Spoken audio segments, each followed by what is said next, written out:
Kwa majina naitwa Isaka Ibrahim Jacob, ni afisa kilimo wa mradi wa BBT, yani jenga kesho yako iliyo bora. Naifanyia kazi kwenye kampuni ya Alliance Greeneries Limited iliyoko Simiyu, Bariadi. Ninaishukuru Wizara ya Kilimo kwa kuweka miundombinu bora kwenye chuo chetu cha Sokoine, maana imetusaidia kupata elimu bora. Hiyo elimu bora imenisaidia kwenda huko kufanya kazi kwenye kampuni, na hiyo kazi ninaenda kufanya ni kazi kwenye kampuni ya Alliance Greeneries kwenye kuwasaidia wakulima wa pamba kuongeza tija kwenye zao la pamba.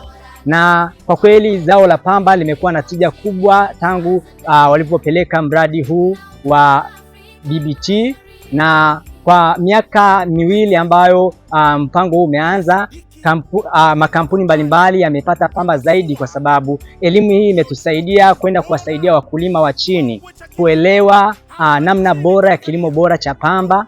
Kwa hiyo wakulima miaka ya nyuma walikuwa wanalima elimradi wanalima, lakini sasa wanalima kilimo bora, na kilimo bora kimesaidia uzalishaji bora kwa wakulima, na imeongeza tija kwa wakulima, na imeboresha maisha ya wakulima. Na jambo la pili pia, imetusaidia sisi graduates au alumni wa chuo hiki cha SUA kupata pia ajira, maana sasa sisi pia ni waajiriwa kwenye makampuni mbalimbali, na kupitia ajira hiyo tunajinufaisha binafsi na tunajenga maisha yetu kupitia kazi ambayo Wizara ya Kilimo ikishirikiana pamoja na makampuni mbalimbali wametuajiri.